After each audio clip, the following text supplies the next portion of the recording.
베드로후서 1장 2절에서 11절 말씀을 통해서 부르심과 택하심을 굳게 합시다 라는 제목으로 말씀을 나누고자 합니다. 자녀를 망치는 부모님의 행동이라는 글이 있습니다. 어떠한 모습이 부모님의 모습이 아이들에게 나쁜 영향을 끼치는지에 대해서 쓰고 있습니다. 어느 부모나 자녀를 잘 키우고 싶어 하지만 반면 자녀를 망치는 부모님의 습관이 있다는 것입니다. 첫째로 자녀가 사방에 흩어놓은 물건을 매번 치운다. 아이는 커서도 모든 책임을 남에게 전가할 것이다 라고 써놨습니다. 두 번째는 무엇이냐? 밥 투정, 옷 투정, 그리고 등 불평을 할 때 모두 들어준다. 아기는 이기적인 사람으로 변하게 될 것이랍니다.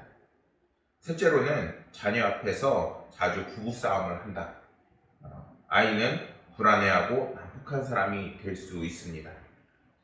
넷째, 자녀 앞에서 불평을 늘어놓는다. 아이는 매사에 부정적으로 바라볼 수 있습니다.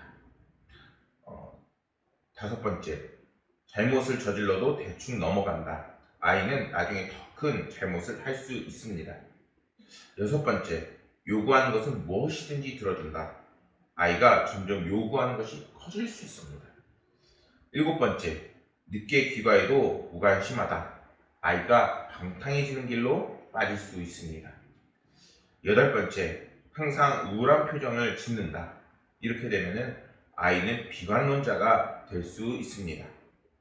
그래서 아이들에게 올바른 그 모습을 가르치기 위해서는 부모님들이 이런 것들을 주의하라 라고 있습니다. 사실 이게 다 맞다고 볼 수는 없는데 어떻게 보면은 글 중에서 우리에게 행동 양식이나 아니면은 이렇게 해야 한다 라는 다양한 십계명 비슷한 것들이 많이 우리 가운데는 존재합니다. 근데 오늘 말씀에서도 성경이 너희가 올바른 신앙생활을 하고 이렇게 살아야 한다 라는 말씀을 통해서 우리가 더욱더 성령 충만하고 하나님의 은혜 가운데 살아야 할 것을 말씀하고 있습니다. 베드로후서는 사도 베드로가 소아시아 지역에서 박해받는 성도들을 격려하고 위로하고 주님의 다시 오심이 지연됨으로 교회 내부에 생긴 거짓 교사와 거짓 교훈에 어떻게 대처해야 할지를 이제는 전하고 있는 교훈하는 서신서입니다. 베드로 사도는 박해와 고난 중에 있던 소아시아 교인들에게 이렇게 말합니다. 그럼에도 불구하고 성도들이 믿음을 지키면서 살아야 한다. 그리고 그 좋은 소식인 예수님의 부활과 재림에 대한 희망을 다시 그들에게 불어넣고 이제는 시험과 고난을 이것으로 이길 수 있다라고 이야기하고 있습니다. 그러나 교회는 베드로 사도의 그 순교 이후 2세기에 접어들면서 이단과 거짓 교사들의 유혹을 받고 또한 도덕적인 생활이나 아니면은 그 삶이 방종하고 그리고 자신들이 살고 싶은 대로 살아가면서 하나님의 백성들이 본분을 잃어버리는 사람들이 생겨나게 됩니다. 이러한 상황을 예상한 베드로는 성도들을 향해서 그리스도인이 된 것에 만족하지 말고 더 구원의 그 은혜로 성화된 삶을 살아갈 것을 말씀하고 있는 것입니다. 그러면 하나님의 백성인 성도들은 어떻게 살아야 할까요? 첫 번째로는 하나님의 성품을 본받으면서 살아야 합니다. 베드로후서 1장 3절 말씀에 보면은 그의 신기한 능력으로 생명과 경건에 속한 모든 것을 우리에게 주셨으니 이는 자기의 영광과 더불어서 우리를 부르신 이를 알므로 말미암음이라 이렇게 말씀하고 있습니다. 성경은 우리에게 주님의 신성한 성품에 참여하는 자가 되라 이렇게 말씀하고 있습니다. 그것은 하나님께서 우리에게 생명과 경건에 속한 모든 것을 이미 주셨다는 것입니다. 여기서 생명이란 죄의 종노릇하던 이제는 그러한 삶을 떠나 주님과 하나 되어 살아가는 삶을 의미합니다. 그렇게 우리가 주님과 동행하는 삶을 살 때 우리 안에 새로운 생명과 경건이 생겨나게 되는 것입니다. 경건에는 올바르게 예배하다라는 뜻이 담겨 있는데 이제는 내 생각과 내 판단이 아니라 하나님의 뜻을 우선시하고 삶의 모든 진로를 하나님께서 기뻐하시는 삶의 방향으로 나아간다는 것을 의미합니다. 베드로 사도가 이렇게 말씀을 이제 수신자에게 보내는 것은 비록 세상이 경건치 못하고 그 속에는 진정한 생명이 없지만 그 속의 성도들만큼은 이제는 끝까지 믿음을 지키는 자로서 살아가라는 것입니다. 여러분, 사람은 작은 일에도 넘어지고 절망합니다. 뿐만 아니라 죄의 유혹도 이제는 우리에게 너무나도 강력하게 다가옵니다. 그렇지만 그러한 세상 속에서 믿음을 지켜주시고 주님과 동행할 때에 하나님께서 그 구원의 은혜를 이제는 우리에게 끊임없이 부어주시고 또한 이제는 새 힘을 주시고 우리가 더욱더 경건하게 살아갈 수 있도록 능력을 더해 주십니다.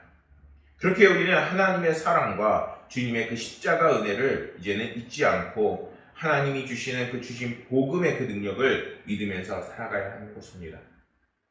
능력 그 자체라고 이제는 볼 수 있는 것이 바로 복음인 것입니다.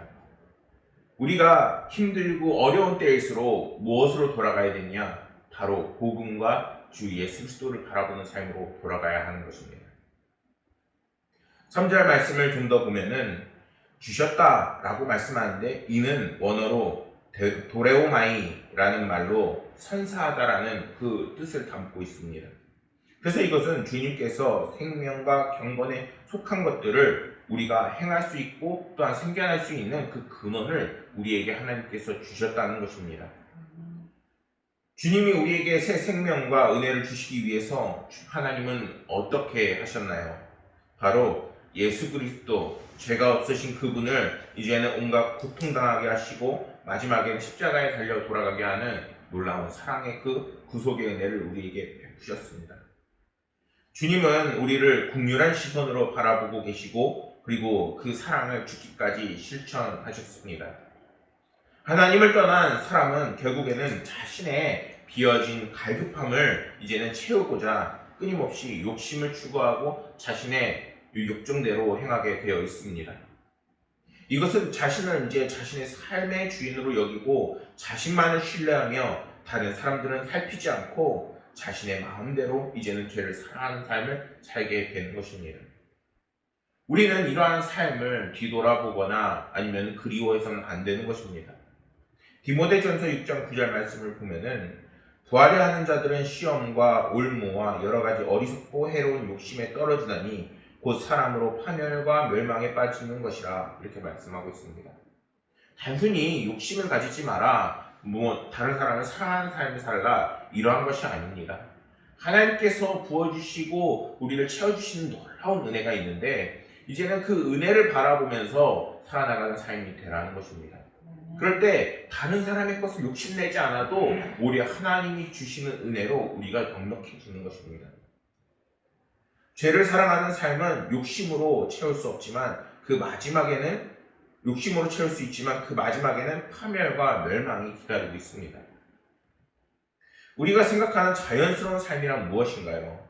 자연스러운 삶이란 욕심을 채우는 삶 아니면은 우리가 더욱더 성공하고 우리의 마음을 채우는 삶인가요? 이제는 우리에게 생명을 채워주시고 경건을 채워주시는 이제는 주님을 바라보기를 소망합니다. 그럴 때 우리 가운데 진정한 만족감과 그리고 행복이 찾아오게 되는 것입니다.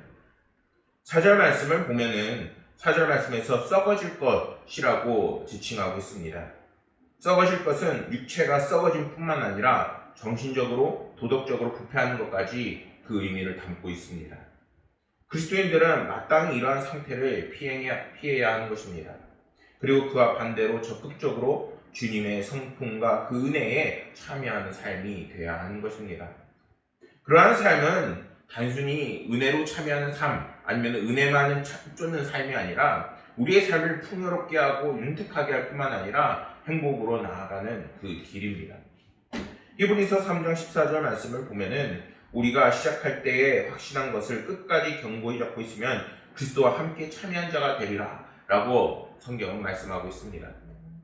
우리가 시작할 때에 확신한 것은 끝까지 견고히 잡고 있으면 그리스도께서 함께 참여한 자가 되리라 라고 말씀하시는 것은 함께 참여한 자가 되는 것을 통해서 이제는 주님 안에서 한 몸이 되고 이제는 성령과 하나 되는 삶을 살게 되는 것입니다. 자신의 죄로 이제는 우리가 죽을 수밖에 없었는데 이제는 선한 영향력을 이제는 끼치고 우리가 빛 가운데 거주할 수 있도록 하나님께서 이제는 우리에게 성령으로 끊임없이 성령 충만하게 채워주시는 것입니다. 때문에 성도들은 주님을 바로 알고 믿고 또한 주님을 따라 성령의 그 인도하심을 받는 삶으로 나아가야 하는 것입니다. 그럴 때 우리는 하나님의 성품에 참여하는 자로 점점 변하게 되는 것입니다. 그렇게 이제는 길이 되시고 진리가 되시는 주님을 통해 성령 충만한 삶으로 우리가 살아나갈 수 있도록 조금 더 기도하고 조금 더 말씀 보고 조금 더 하나님을 찾는 이제는 신앙을 더욱더 지켜나가는 삶이 되기를 소망합니다. 둘째로 인격적인 덕목을 나타내면서 살아야 합니다. 오늘 본문 5절에서 7절 말씀을 보면 성경은 이렇게 말씀합니다. 너희가 더욱 힘써 너희 믿음의 덕의 지식을, 지식의 절제를, 절제의 인내를, 인내의 경건을, 경건의 형제 우애를, 형제 우애의 사랑을 더하라. 이렇게 말씀을 전합니다. 사도 베드로는 하나님의 성품에 참여한 자들이 이제는 구체적으로 지켜야 할 항목들을 이제 나열하고 있습니다. 이 중에서 가장 기초적이 되고 그 다음에 우리 그리스도인들에게 밑바탕이 되는 덕목이 무엇일까요? 바로 믿음입니다. 믿음은 전적인 하나님의 선물이고 우리를 기꺼이 받아주시는 하나님의 은혜에 마땅한 우리의 응답입니다. 에베소서 2장 8절 말씀은 이렇게 말씀합니다. 너희는 그 은혜에 의하여 믿음으로 말미암아 구원을 받았으니 이것은 너희에게 난 것이 아니요 하나님의 선물이라. 믿음조차도 하나님께서 우리에게 선물로 주시고 함께 하셔야 우리가 신앙생활을 지킬 수 있고 함께 할 수 있는 것입니다. 그리스도인들은 믿음을 통해 구원을 얻어지게 되는 것이고 세상과 썩어질 것을 피하고 하나님의 성품에 참여하는 자가 되어야 하는 것입니다. 그렇게 믿음은 그리스도인들의 삶의 밑바탕이 되어줍니다. 그 다음으로는 무엇인가요? 바로 덕입니다. 덕은 도덕적인 탁월성을 의미합니다. 단순히 사람들에게 잘해주고 그리고 뭔가를 베푸는 이 삶을 넘어서 이제는 내 삶을 넉넉하게 하고 그리고 그것을 통하여서 주님의 사랑을 실천하는 그러한 덕이 있는 삶, 그러한 삶이 있을 때에 우리를 풍성하게 하고 또한 하나님께서 기쁨을 우리에게 더해 주시는 것입니다. 지식은 무엇입니까? 바로 하나님을 아는 지식을 의미합니다. 하나님은 사랑이 많으시고 진리의 하나님이시며 그리고 이제는 경건하신 하나님이십니다. 우리는 그러한 하나님을 아는 지식을 이제는 성령을 통해서 또한 하나님께서 가르쳐 주심을 통해서 알아나가고 그리고 이제는 깨우칠 수 있게 되는 것입니다. 덕스러운 생활에서 이제는 필요한 하나님의 뜻과 목적에 대한 분별력을 가지고 이제는 그 삶 속에서 하나하나 터득해 나가는 하나님의 인도하심을 받는 지혜를 이제는 하나님께서 우리에게 또한 더해 주시는 것입니다. 그 다음으로 절제는 내부적으로 향하는 힘, 즉 자제력을 의미합니다. 그 다음으로 인내인데 성경이 말하는 인내는 하나님의 약속에 대한 굳건한 신앙에서 나오는 것입니다. 그렇기 때문에 믿음이 그 밑바탕에 깔려 하는 것이고 그 믿음을 통해서 인내와 절제력도 함께 드러나게 되는 것입니다. 경건은 이제는 피조물인 인간이 창조주이신 하나님을 경외하고 그 뜻 아래에서 이제는 순종하는 삶을 사는 것입니다. 그리고 그러한 순종을 통해서 하나님께서 하시는 그 말씀은 무엇이냐? 형제 우애와 사랑인 것입니다. 그리스도 안에서 한 믿음을 가진 지체들이 이제는 하나님의 위대한 사랑을 깨달아 그 사랑을 실천하고 삶에 적용하는 것입니다. 8절 말씀을 보면은 사도는 흡족한즉이라고 성경에서 말씀하고 있습니다. 무슨 말을 하는 것일까요? 바로 다양한 덕목들을 열거하고 흡족한즉 이렇게 이야기하는 것은 지금 이 교회가 베드로 후서에서 말하는 소아시아에 있는 교회들이 지금 하나님께서 말씀하신 덕목들을 잘 지키고 있다는 것입니다. 그런데 사도 베드로는 왜 이렇게 그러한 잘 지키고 있는 항목들을 얘기하면서 더 이것들을 실천하라 말씀하는 것일까요? 그것은 이제는 그 신앙에 머물지 말고 더욱더 성장하는 신앙 그리고 성숙해 나가는 그리스도인들이 되라는 것입니다. 왜냐하면 영적 성장은 그 열매들은 한순간에 끝나는 것이 아니라 결실을 맺는 그날, 주님을 만나는 그날까지 계속해서 맺어야 하는 열매이기 때문인 것입니다. 공동체의 중요성이라는 글이 있습니다. 제가 이 글을 읽어드리면은 하나님과 아담이 있던 에덴 동산은 죄가 없었습니다. 그러나 하나님은 아담이 혼자 사는 것이 좋지 않다고 말씀하십니다. 죄가 없는 곳에서 하나님만으로 만족했더라면 고백이 있을 것 같은데 사람은 하나님만으로 살아갈 수 있는 존재가 아닙니다. 신약 성경에서 서로라는 말이 60번 넘게 나옵니다. 만약 온라인 예배나 공적인 예배만 참여하고 사람들과 교제하지 않는다면 성경에 나오는 약속을 무시하고 살아가는 삶이 되는 것입니다. 조너선 에드워즈는 천지창조 목적에서 하나님이 세상을 창조하신 그 이유를 사람들에게서 사랑을 얻기 위해서가 아니라 삼위일체의 충만한 사랑을 나눠주기 위해서라고 이야기했습니다. 하나님이 세상을 창조하시고 인간을 창조하신 이유는 삼위일체의 그 관계적인 행복을 누리게 하기 위해서입니다. 코로나19 팬데믹으로 지금 온라인 예배가 성행하고 있지만 그렇지만 이제는 우리가 교회로 되돌아가야 할 때입니다. 라고 이렇게 글은 적고 있습니다. 우리가 지금 많은 어려움과 또한 코로나로 인해서 경제적으로나 또한 우리의 삶에서 어려운 환경을 만나고 있지만 그 속에서 정말 우리를 회복시키시고 능력을 더해주시는 분은 바로 누구입니까?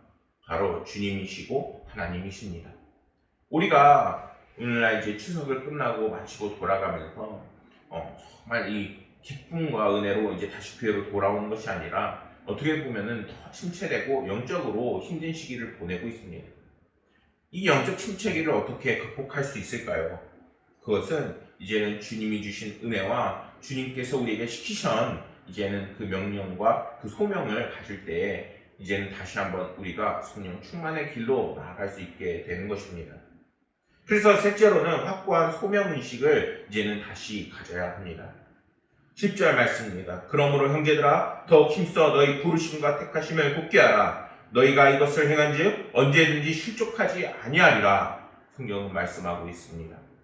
오늘 말씀에서 베드로는 이제는 환경과 다른 영향에 이제는 믿음이 흔들리는 것이 아니라 그때마다 주님께서 너를 부르셨고 너를 택하셨고 이제는 어떤 일에든지 실족하지 않기 위해서 너를 붙잡고 계신다라고 지금 말씀하고 있습니다.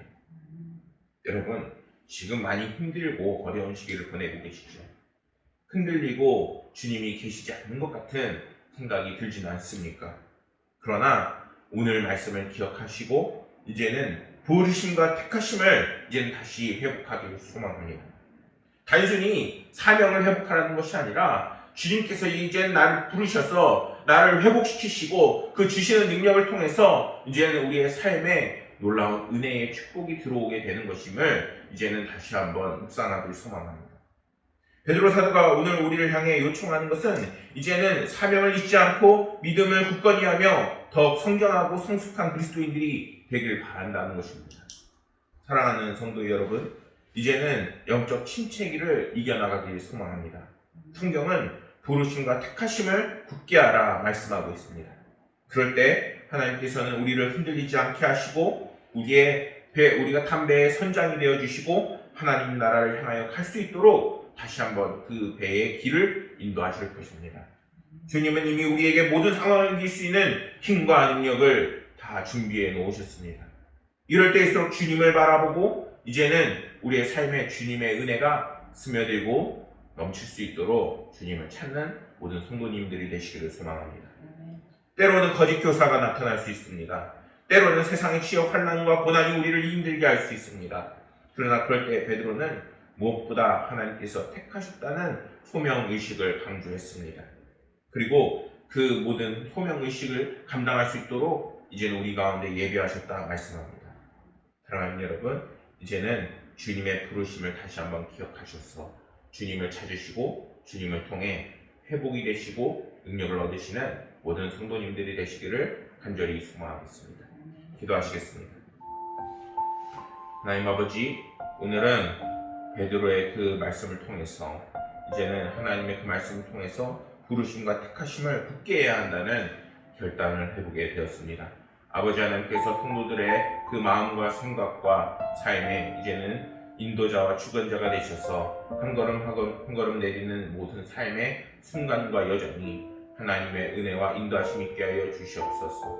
하나님, 오늘날 영적 침체기가 우리를 자꾸 덮쳐옵니다.